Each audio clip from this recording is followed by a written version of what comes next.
Well, it was another frighteningly cold night last night. You don't need to tell that to Tom Carden up in Chama, where he recorded this on his little home thermometer of 20 below and then some. It was anywhere from 19 below to 20 below in Chama. He said it was so cold the autofocus was having trouble working on his camera there. And we had some other cold temperatures. Gallup, you guys broke a 30-plus year record. Grants as well for last night, that is. Not an all-time record. Cortez breaking a record. A little bit warmer in some of our spots, but take that with a grain of salt because these are still very chilly temperatures.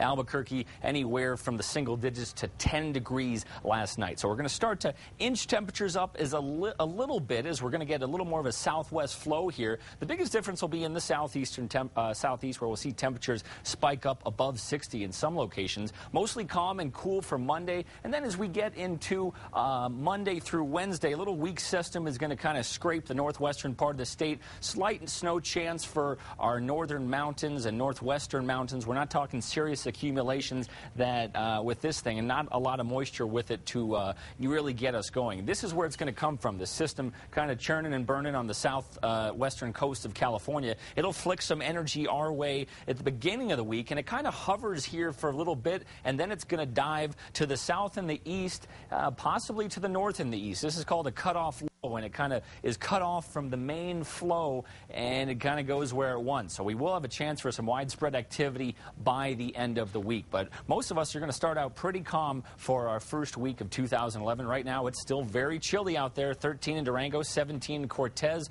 We're in the 30s in Socorro and Silver City, and barely scraping the 40s over in Clovis. 32 degrees right now in the Duke City. Winds are calm. That's the good news. So if you have any Sunday night dinner plans, you definitely want to take a jacket, but the wind shouldn't bother you too much. Northwest New Mexico, slightly warmer for you. Slightly. We'll go from the double-digit negatives in Durango tonight to the single-digit negatives. But it's still very cold as this cold air is kind of just hanging around, and it's not going to move for a little bit here. 7-day forecast shows a slight chance for snow each day in Durango. Farmington, kind of spotty activity, maybe picking up a little bit Tuesday into Wednesday, and then our better chances toward the end of the week when that system starts to finally get its act together and move into our region. Southwest New Mexico, partly cloudy and a hair warmer for you guys. 50s in Deming, 43 in Silver City. Southeast New Mexico, much better. Look at these temperatures getting back into the 60s. Roswell flirting with the 60s, but still very cool nights. We're going to have clear skies, and that really does help us bring those temperatures down overnight. Roswell 7-day forecast looks pretty good.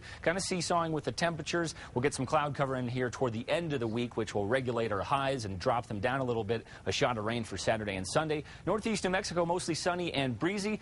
Hey, we're not in the single digits anymore, so that's good. We're still going to be very, very cold overnight, and you definitely want to keep those pets indoors. Some clouds in the northern mountains tomorrow. Still a very cold day, but we're slowly inching those temperatures up. That'll be the same story in Santa Fe, where we will warm up a little bit, and then we're going to cool back down, and then a shot at snow toward the end of the week for you. Some of you are still looking at snow outside your front door because it isn't going anywhere. Partly cloudy and breezy in the East Mountains. We'll be in the single digits and teens overnight tonight, and then jumping up to the 30s for you tomorrow. Albuquerque, not as bad. We go from a low of 10 last night to a low of 10 tonight, and then we'll finally start to get a little warmer, but still well below where we should be. We should be in the upper 40s, and most of the week we'll be in the upper 30s. A little warmer, but still cold. Every temperature counts. Yeah, thank you, Ian. Here's a look at the